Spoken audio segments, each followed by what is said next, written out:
Good afternoon. I'll call this remote meeting of the House Commerce, Finance, and Policy Committee to order and ask Mr. Brown to take the roll. Chair Stevenson. Present. Vice Chair Cotiza-Wattoon. Present. Representative O'Driscoll. Here. Representative Barr. Present.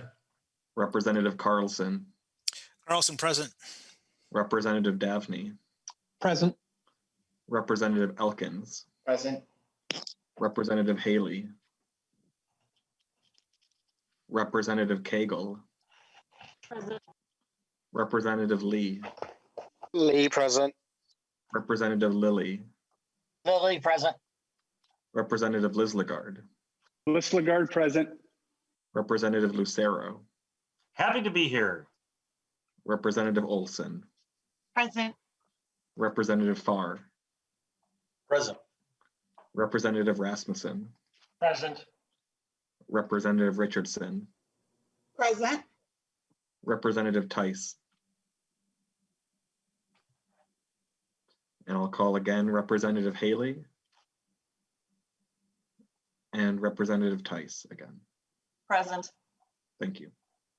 A quorum is present. The first item on our agenda is the approval of the minutes from the January 20th, 2021 meeting. Representative Cotiza-Wattoon, have you had a chance to review those minutes? Yes, Mr. Chair, I would move the minutes from the last meeting.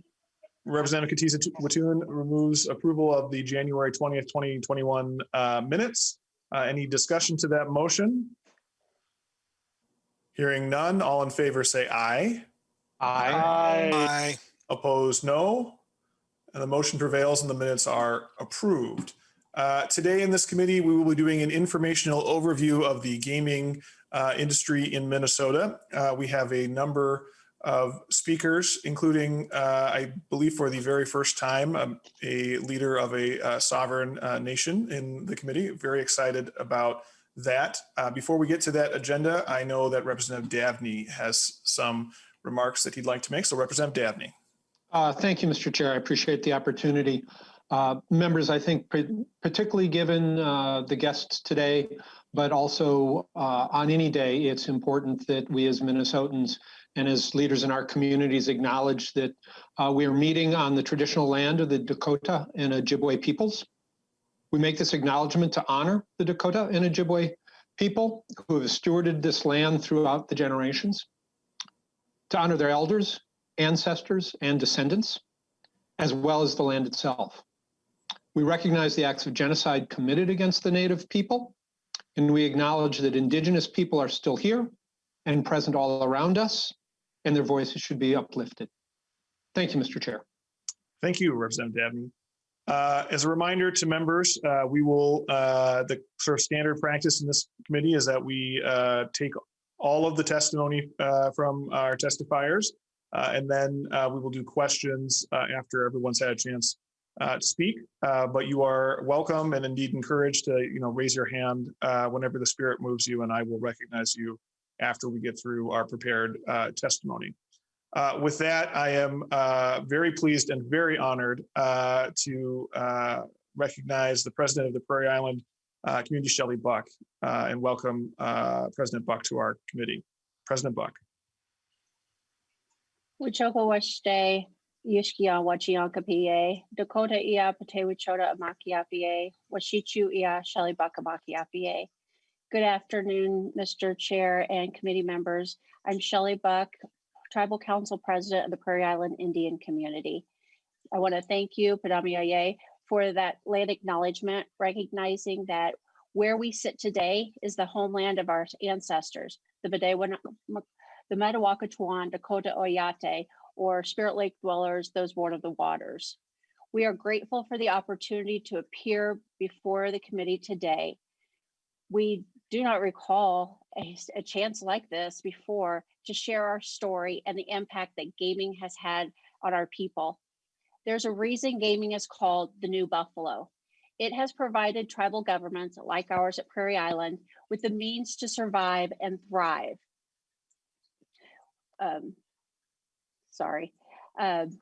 Just as the Buffalo people, the Tatanka Oyate, did many generations before. We have always had the sovereign right to govern ourselves, or provide for ourselves and regulate trade and commerce long before European contact. Gaming has been and continues to be an inherent right. The 1988 Indian Gaming Regulatory Act set up a federal regulatory structure, and the industry and the landscape has evolved greatly since then. But what I want to make clear is that gaming has never been a right that was given to us by any government. In the 1800s, Native Americans were banished from their ancestral lands, forced onto isolated reservations, and faced systematic efforts to annihilate their cultures. Reservations were the last place in this country that you'd think of as an economic engine, let alone an entertainment destination. Time and the strong will of Native leaders certainly changed that dynamic. If we fast forward to today, gaming is working. Before gaming, tribal governments had to look to others, principally the federal government, for the funds they required to care for our struggling communities. The remoteness of most reservations meant that the more traditional means of economic development just wouldn't work. Gaming works for tribes as they improve the lives of their members and the conditions on their reservations. And it works for the host states who enjoy job growth and a stronger economy and reduced reliance on social services, because paychecks have been replaced paychecks have replaced welfare checks. I'd like to share our Prairie Island story and the impact gaming has in Minnesota. We started with a tiny bingo hall in 1984 and now run one of the largest casinos in the state of Minnesota and have the second largest hotel property in the state. Treasure Island Resort and Casino is a destination attraction for much more than gaming. People come to swim in the water park, play golf at our 18-hole course, go boating on the Mississippi River, attend a summer concert at our outdoor amphitheater, or enjoy our other entertainment options. Obviously, that was all before the midst of the pandemic. Success does not come easy, though. We face difficult obstacles every day, and it hasn't come without some downsides that we as elected leaders must navigate. But that's the price we willingly pay for the prize of self-sufficiency. Revenue from our gaming operation funds the majority of the operating budget of our government. Let me repeat that. Gaming proceeds provide the dollars we need to operate our government and provide services to our community members. We are today the largest employer in our region and have employed more than 13,000 people since we opened our doors. The more than 1,700 jobs we provided just prior to the pandemic wouldn't exist without Treasure Island. Nearly 300 of those individuals have been with us for more than 15 years, and we're so proud of that. Our tribal members and employees all receive comprehensive health insurance from the tribe. The business funds health care and we provide for the employees and community members. In fact, even when we closed during the pandemic, we ensured all employees maintained their health care benefits and insurance. We're also proud and humbled that we've been able to donate millions of dollars to charitable organizations over the years. That's a lasting impact we've created. The tribe runs the Prairie Island Police Department with 10 sworn officers, and we operate our own wastewater treatment plant. Prairie Island funds education assistance for tribal members in partnership with the Red Wing School District, and we pay 100% of college tuition for tribal members as long as they maintain a C average or better. The education benefits we offer community members wouldn't be there if we didn't have gaming. We have had to purchase back our own ancestral land, a step we believe is necessary for our future generations. We continue to grow programs that ensure our cultural practices and language remain alive for generations. Minnesota was the first state in the nation to sign compacts with the tribes to operate casinos. There are 11 federally recognized tribes in Minnesota, and collectively, they operate 19 casinos. A 2016 economic impact study conducted by Klaus Robinson for the Minnesota Indian Gaming Association captured the impressive effect tribal gaming has had on Minnesota. Consider these direct impacts.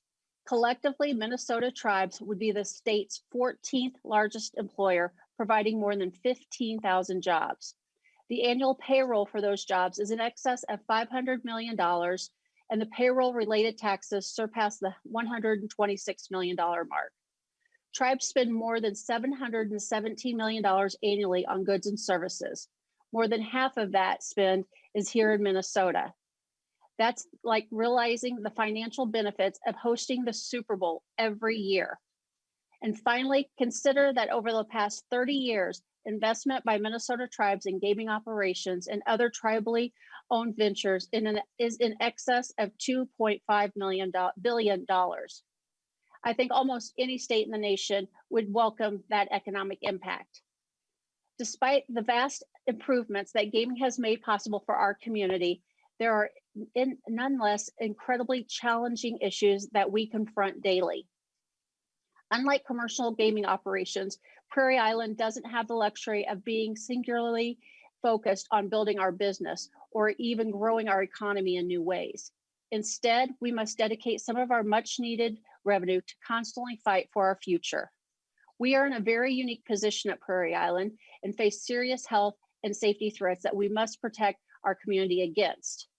First, we are a land poor tribe and can't meet the needs of all the tribal members who would like to live as part of that community.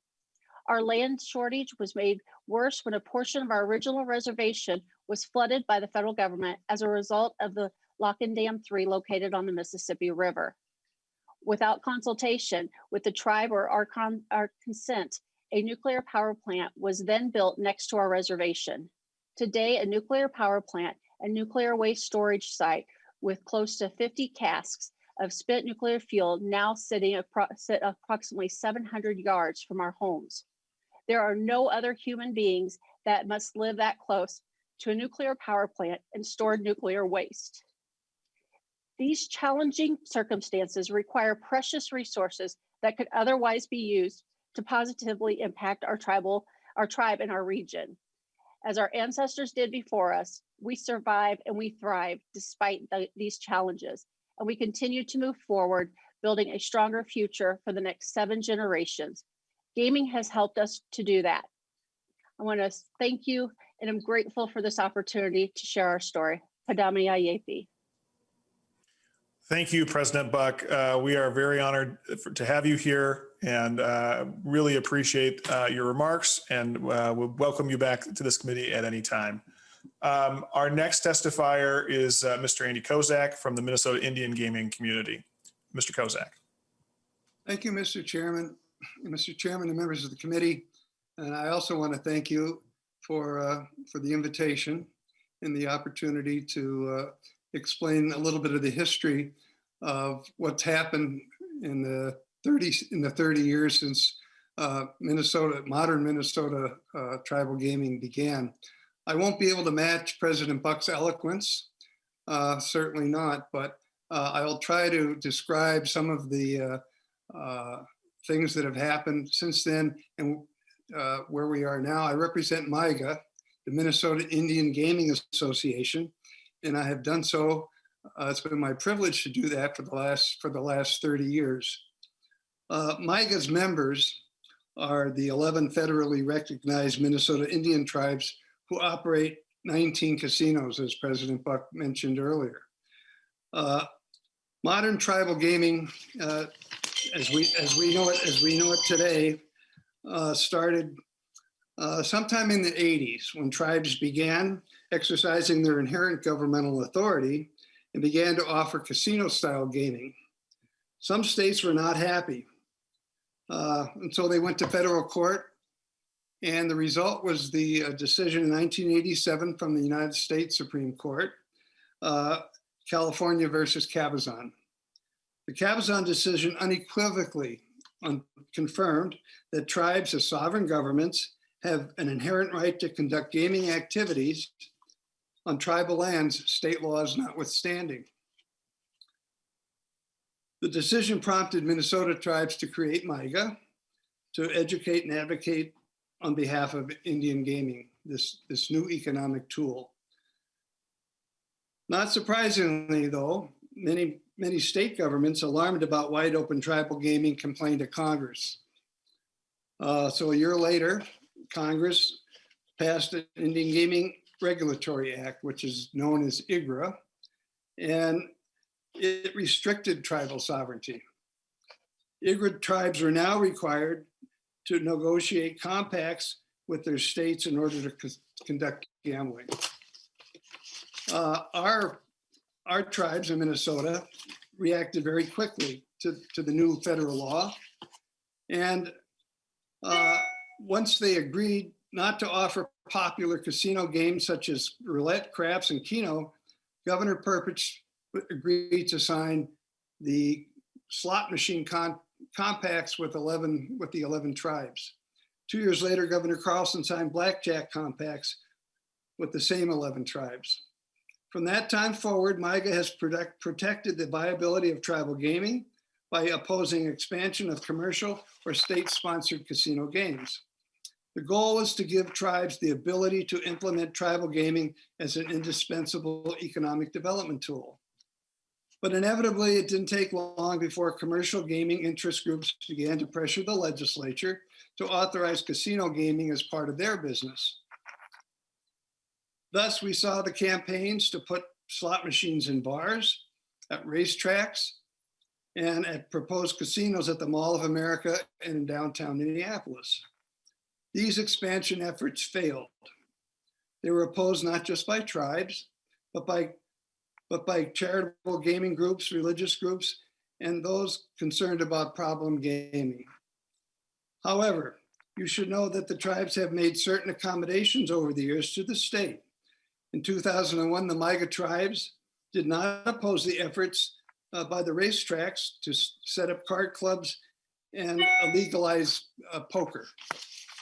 And during the 2012 session of the legislature, the tribes made two decisions at Governor Dayton's urging.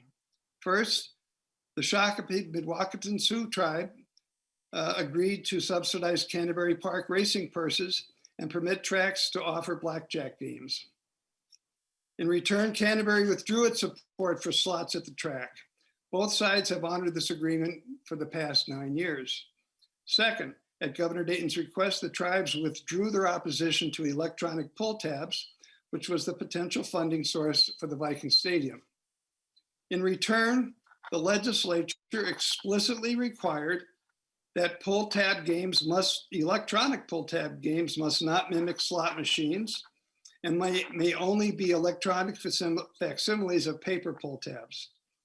Unfortunately, over the last several years, gaming technology has advanced very rapidly, and regulators have approved electronic games that we believe include features that mimic slot machines. We believe these new games go beyond the intent and the language of the 2012 legislation, and MIGA is now considering how to address this along with other off-reservation gaming issues. Casinos are a tribal government's most vital revenue. I think President Buck made that point very, very clearly. The slot machines, however, are the only games that the state still restricts and confines to tribal casinos. These machines, in essence, provide the tax base for tribal governments to fund education, clinics, housing, and other essential services. But this revenue stream is very fragile. The state can unilaterally erode it at any time. Please remember, for the last 30 years, in spite of no direct state support, this activity has significantly benefited the state's economy while caring for the tribal members and providing jobs for thousands of Minnesotans. 85% of these jobs are held by non-tribal members, living in surrounding communities located mainly in rural counties where good-paying jobs with benefits are very scarce. All of this is why the MIGA tribes work continuously to keep tribal gaming a strong and effective economic tool for the governments, for their members, and for the neighboring communities. Thank you, Mr. Chairman, very much for the invitation, members of the committee. We appreciate this opportunity. Thank you, Mr. Kozak. And I'm going to make a slight deviation from our normal policy of holding everything until after the testifiers to recognize Representative Haley, who I should have recognized earlier, given her representation of the Prairie Island community. So Representative Haley. Thank you, Chair, very much. And I won't be long. I just wanted to show my support for the Prairie Island community and thank President Buck for her presentation. And I wanted to reemphasize some of the points that she made. I live in Red Wing. I was born and raised in Red Wing and proud to represent the community. I was young before the Prairie Island Indian community started their Treasure Island Casino. So I remember the days before, and the economic impact of their success and their growth has just been phenomenal. And as President Buck said, they employ 1,700 people. They are the largest employer in our town and in our county. So their success is our success. We have a very mutually beneficial relationship. And in addition to that, it's not just the casino operations, but the golf course, the marina, the concert venue, all of those attract tourism and thus money to our community. And there would be nothing else that would replace that if their financial success was impacted. So I just wanted to go on record offering my support and maybe broadening that perspective for the committee members. Thank you, Mr. Chair, for allowing me a few minutes. Thank you, Representative Haley. Our next testifier is Mr. Adam Prock from the Minnesota Lottery. Mr. Prock.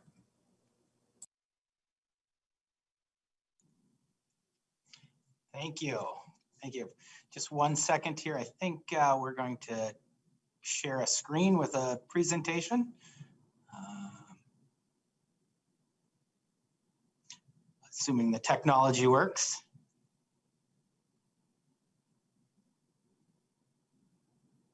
I apologize for the delay here.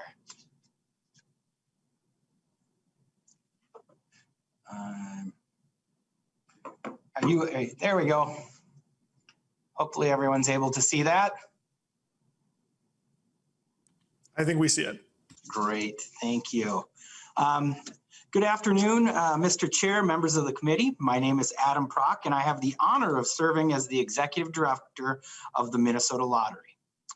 Thank you for the opportunity to speak to you today. Our mission is to raise money for programs that positively impact the lives of Minnesotans. We do this by offering fun, secure entertainment for our players. Minnesotans have enjoyed our product for more than 30 years.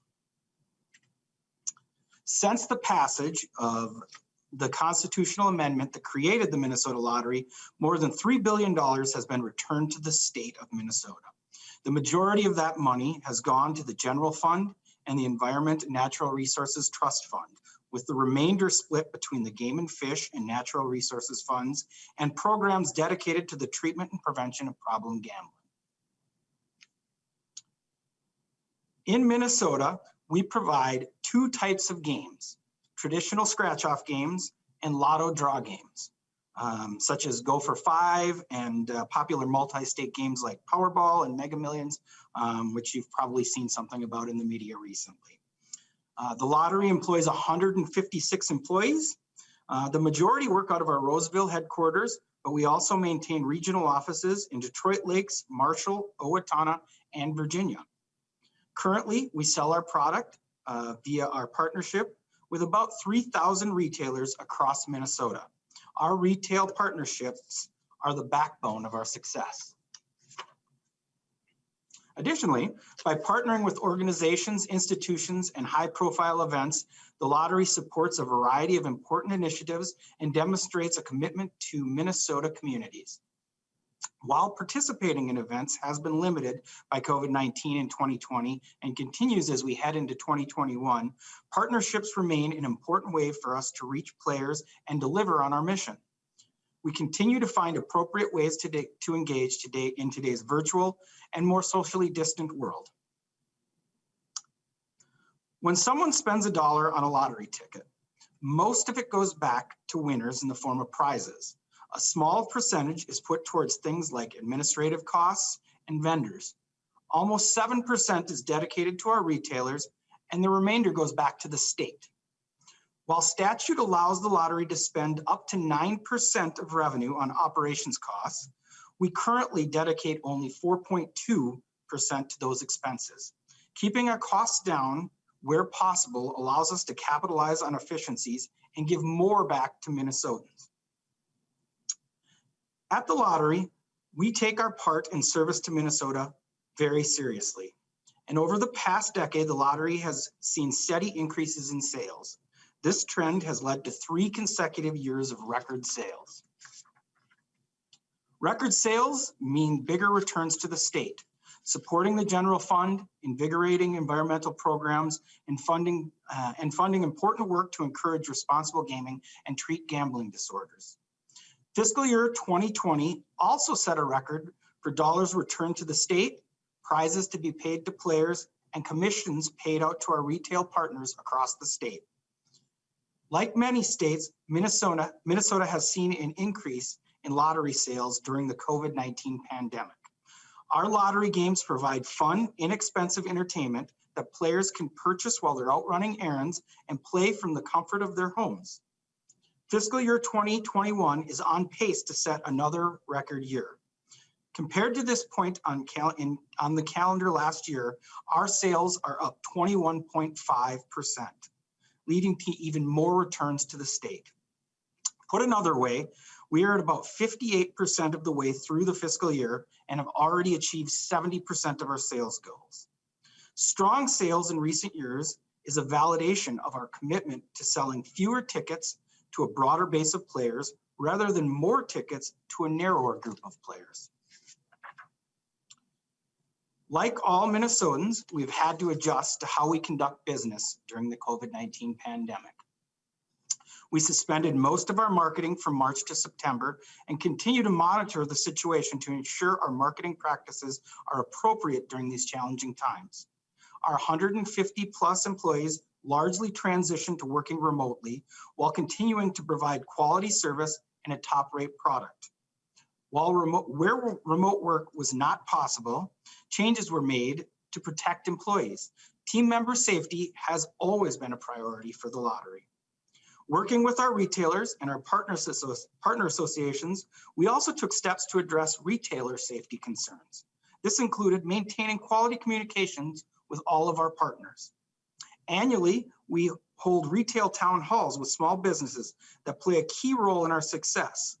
This year, we held our town halls virtually. Instead of traveling the states we did this to ensure our retail partners still had the important opportunity to engage with us. Thank you for the opportunity to address this committee today and for the support the legislature has shown the lottery over the years. It is really appreciated. In summary, things are going very well at the lottery. We're on pace for our 4th year in a row of record sales. And we're proud of the more than $3 billion that we've given back to the state. You'll find we are reaching out to each of you on this committee to ensure that you have all the information you need from us. Please don't hesitate to follow up with me or our legislative team if you have anything else that you'd like to further discuss. Mr. Chair, this concludes my formal presentations, but I'm happy to stand for any questions. Thank you, Mr. Prock. Our next testifier will be Al Lund of the Allied Charities. Mr. Lund.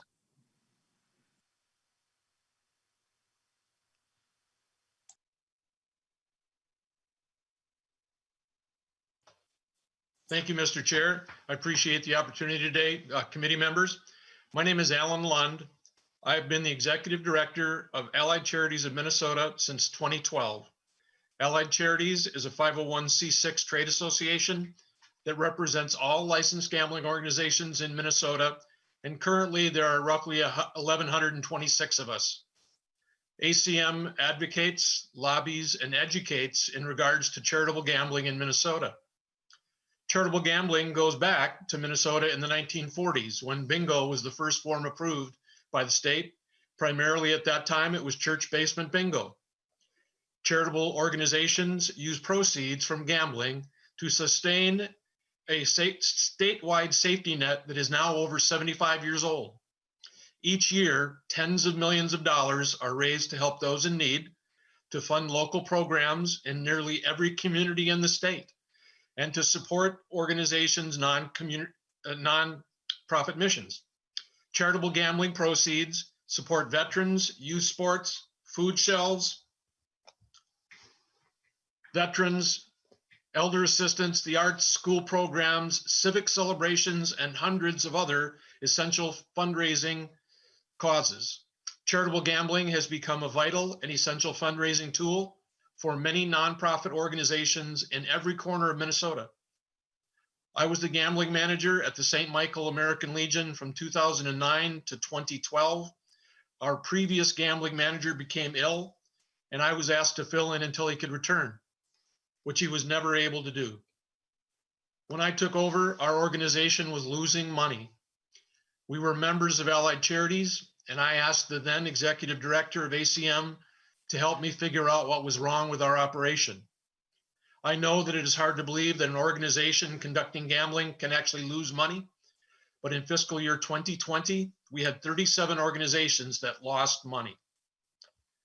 In fiscal year 2017, for the first time as a group, licensed gambling charities paid more in taxes and fees than they had for their local communities and nonprofit missions. 3 years later, in fiscal year 2020, we had 344 organizations pay more in taxes and fees than they had for their communities and missions. In fiscal year 2020, we paid $84 million in taxes and fees and made donations totaling $65 million. In fiscal year 2020, the average charity paid 27% of their net receipts, which is sales minus prizes, in taxes and fees. We are allowed no deductions of any kind. We pay the gambling tax on every dollar banked. In fiscal year 2020, for every dollar in sales, 84.9 cents went back in prizes, leaving us with 15.1 cents for paying our expenses, taxes, and fees. What was left over goes to donations. We averaged 8 cents for expenses and 4.1 cents for taxes and fees, leaving us with 3 cents per dollar wagered for donations, sometimes less than that. While tax relief would be welcome, ACM does have a policy issue that we hope to bring to your committee this year. Allied Charities has been hearing from numerous member organizations that would like to offer multiple electronic bingo or pull tab systems in their sites, but have been told by the bar, distributor, manufacturer that it is not an option. Let me be clear, we are not asking to increase the number of devices per site. We are only asking for legislation that would give the charity the option of mixing the brands of electronic devices at a site. Until a few years ago, the manufacturers were required by statute to sell their products to all distributors in the state. This sell to all law was designed to foster competition. The only exception was for certain games, usually paper pull tab games, sold on an exclusive basis to a single distributor. But after electronic bingo and pull tabs were permitted, the statute was changed to create another exception for electronic systems and software. This change gave an electronic manufacturer the ability to choose who they will and will not sell to. It allows a manufacturer to sell to only one distributor. It also allows a manufacturer to refuse to sell to a distributor, including if a distributor attempts to sell a competing electronic product. The argument for exempting electronic systems and software from the sell to all law was that proprietary information might be passed from distributors to competing manufacturers. In the past 8.5 years that electronics have been available, I am not aware of any case where proprietary information was stolen or misused by a distributor or licensed organization. We have always said that the consumer will be the ultimate decision maker of who wins or loses in the charitable gambling market. That means that multiple providers need to have unhindered access to our customers. Today, that is not happening. ACM will be supporting legislation that would require electronic manufacturers to sell to any licensed organization, regardless of the presence of a competing system in a site or not. ACM believes that the decision of what to carry across all of the legal forms of charitable gambling is a decision best left up to the charity and not anyone else. We thank you for your time today. I would be happy to answer any questions that you may have at the end of the presentation. Thank you for your time. Thank you, Mr. Lund. Our next testifier is Mr. Stephen May of the Minnesota Racing Commission. Mr. May. Mr. Chair and members of the committee, my name is Steve May. I'm the Executive Director of the Minnesota Racing Commission. I was appointed last year in April, so this is my first time to present for you today, and I will share a screen.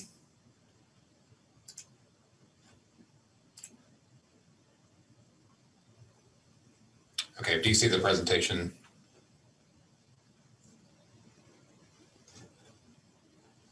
Okay. The Minnesota Racing Commission regulates horse racing and card room operations in Minnesota. Let's see, what I'd like to do is just go through a brief history of the major milestones in legislation for parimutuel wagering in Minnesota. In 1982, there was a constitutional amendment that allowed legal parimutuel wagering on horse racing, and a regulatory structure was set up in 1983. The next major milestone would be 1999, where legislation was passed to authorize cardroom operations at both parimutuel racetracks in Minnesota. And in 2016, there was legislation that enabled account wagering operations where patrons could place wagers on their phone or computer remotely. Today, we have two parimutuel racetracks in Minnesota. We have Canterbury Park in Scott County, opened in 1985, and we have Running Aces Casino, Hotel, and Racetrack, which opened in 2008. It's in Columbus, Minnesota, which of course is Representative Barr's district.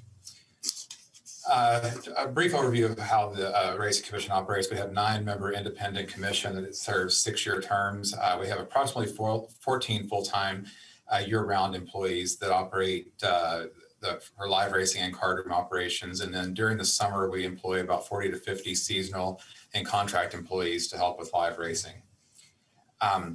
The general jurisdiction of the commission is that we do oversee the conduct of live thoroughbred, quarter horse, and standardbred racing at the two parimutuel racetracks.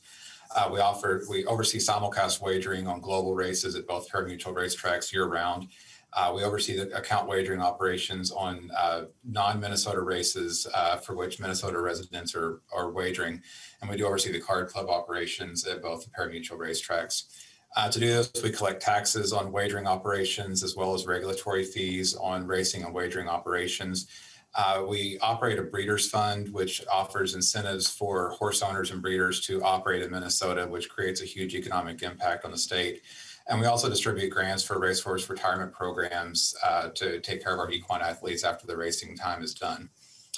Specific to the card room operations, we do license all card club employees as well as the manufacturers and the vendors that are involved in the card casino operations. We work with independent third-party testing providers to do compliance testing on gaming products, and then we also do independent field testing of those products once they are operational in Minnesota. We work very closely with the security and surveillance teams at both of the parimutuel racetracks to oversee the gaming operations and have a very good working relationship with them. And we also conduct investigations in the card club operations as well as on the racing side as needed. The next slide is just a brief overview of the various occupational licenses that were issued in 2019. Obviously, didn't choose 2020 because of the significant impacts of COVID-19. This is a broad overview of how the licenses that we issued in 2019. The Racing Commission receives no general fund appropriation for our operations.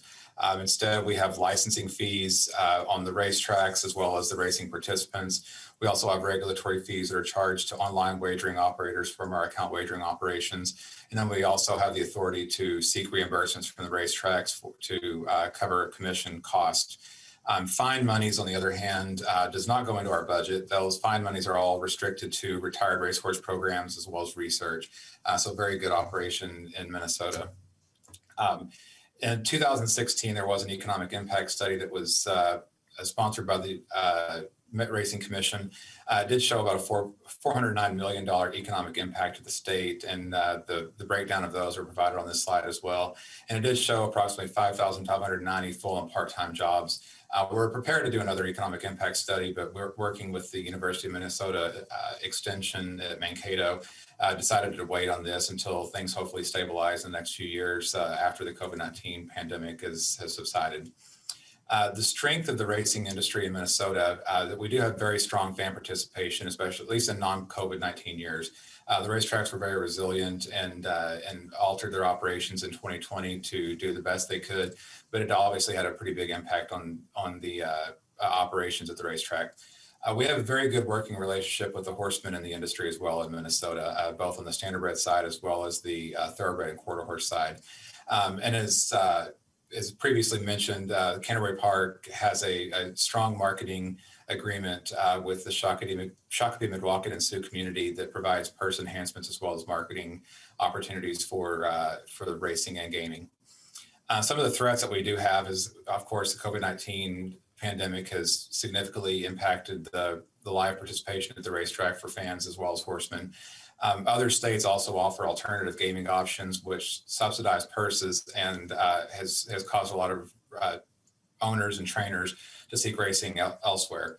And something that you may have been contacted from some of your constituents, Minnesota residents are not able to wager on Minnesota races online. And so that does provide a threat to the industry. There was some federal legislation that was signed into law in December of 2020. It does have a start date of July 1st of 2022. This is called the Horse Racing Safety and Integrity Act.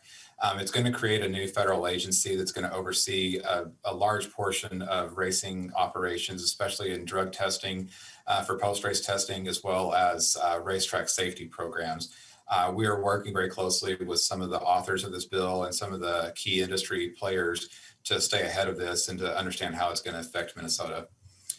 That's all I have right now. My contact information is on this slide, and I'll be happy to address any questions that you might have.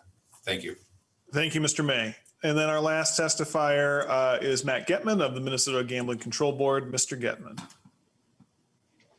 Good afternoon. Thank you, Mr. Chairman, committee members, and honorable presenters. My name is Matt Gettman. I'm the Executive Director of the Minnesota State Agency, the Gambling Control Board. Gaming on sovereign land, the lottery, the Racing Commission are all separate legal gambling operations in Minnesota. Under this board's purview, Minnesota ranks #1 in the U.S. for lawful, or also known as charitable gambling, reaching over $2 billion in gross sales for each of the last 3 years. My predecessor used to joke, it's a multi-billion-dollar industry, exclusively using cash, run mainly by volunteers at alcoholic establishments. What could possibly go wrong? Well, the Gambling Control Board regulates charitable gambling to ensure the integrity of the operations and the lawful use of the net profits. Lawful gambling in Minnesota includes 5 forms of gambling: bingo, pull tabs, and both bingo and pull tabs are also available electronically on closed systems using iPads, and there are also raffles and tip boards.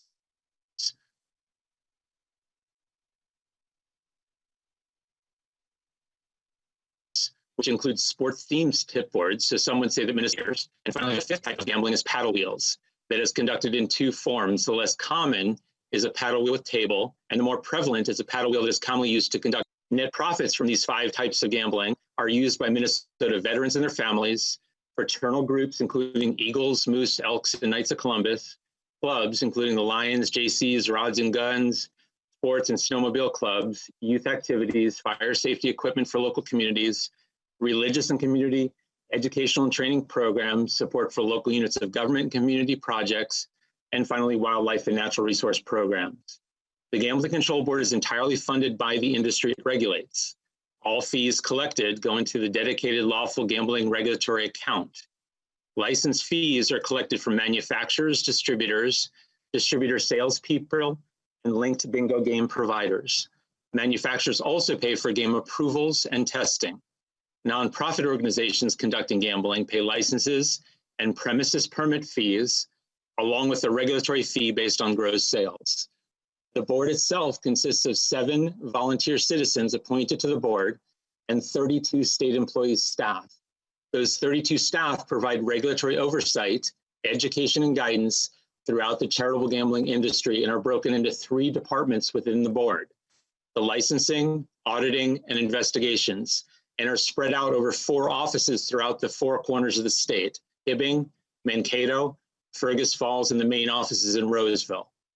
Please let me recognize some highlights in 2020. The COVID pause led the board to unilaterally drive towards and ultimately obtain executive orders to help charitable organizations through that tumultuous time.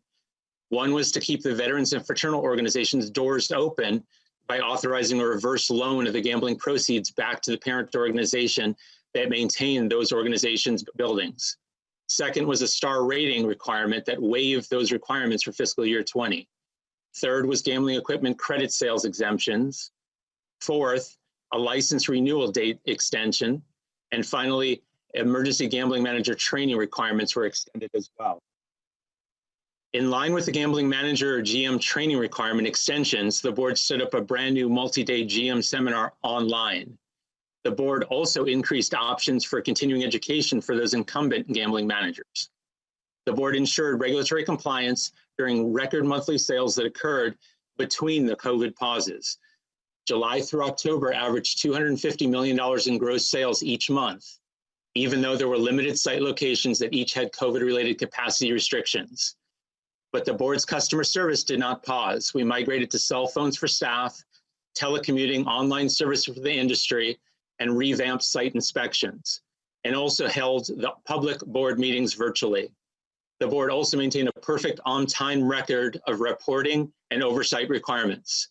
However, this last year did not come without issues. The industry continued to be an all-cash industry, which comes with its own problems.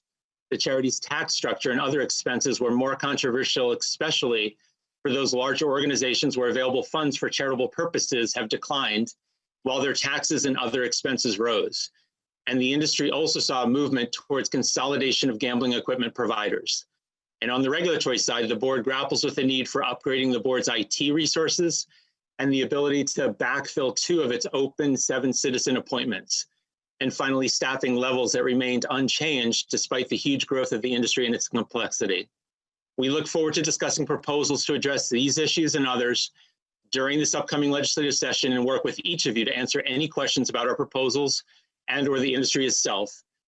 Thank you, Mr. Chairman and members, for this opportunity to introduce the board to your committee and stand by for any questions. Thank you again.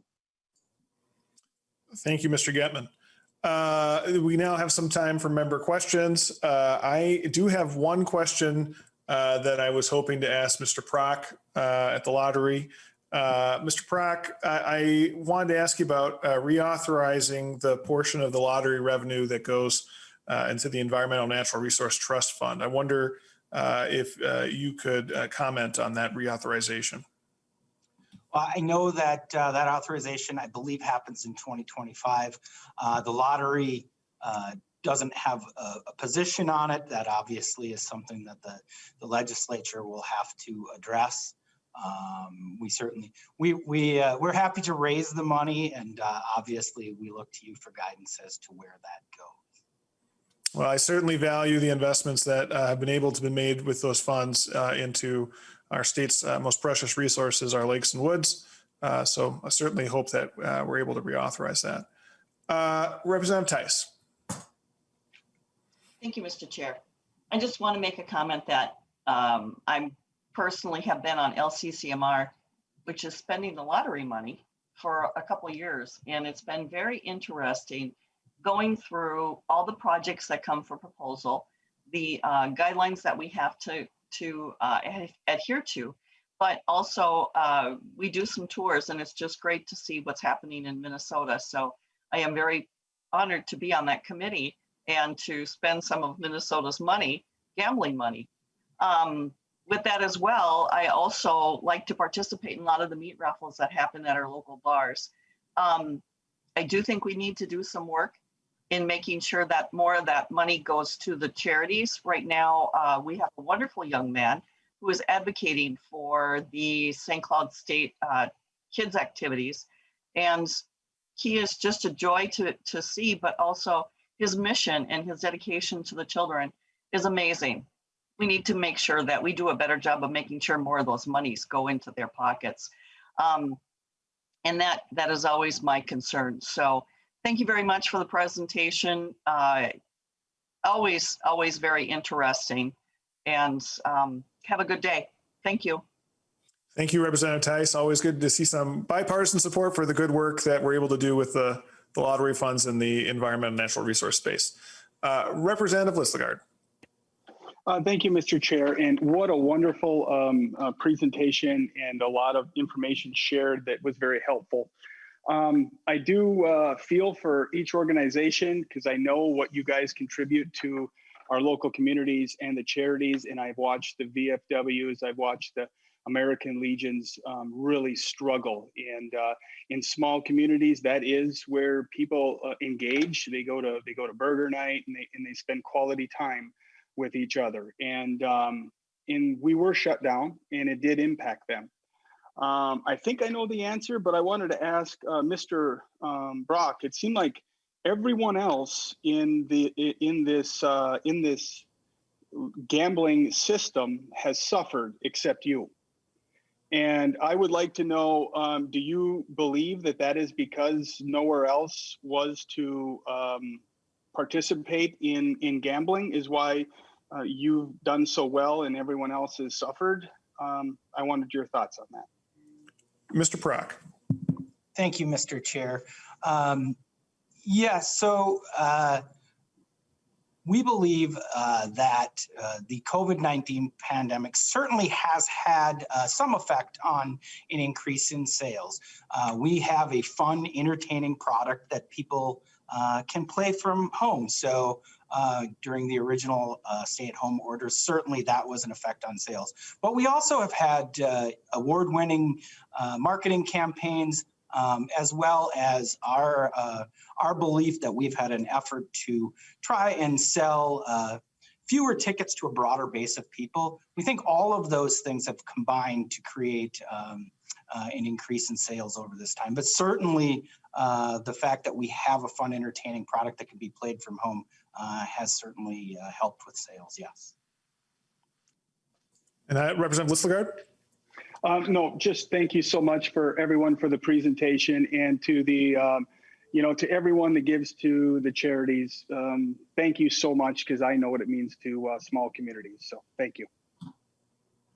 Representative Katiza-Batoon.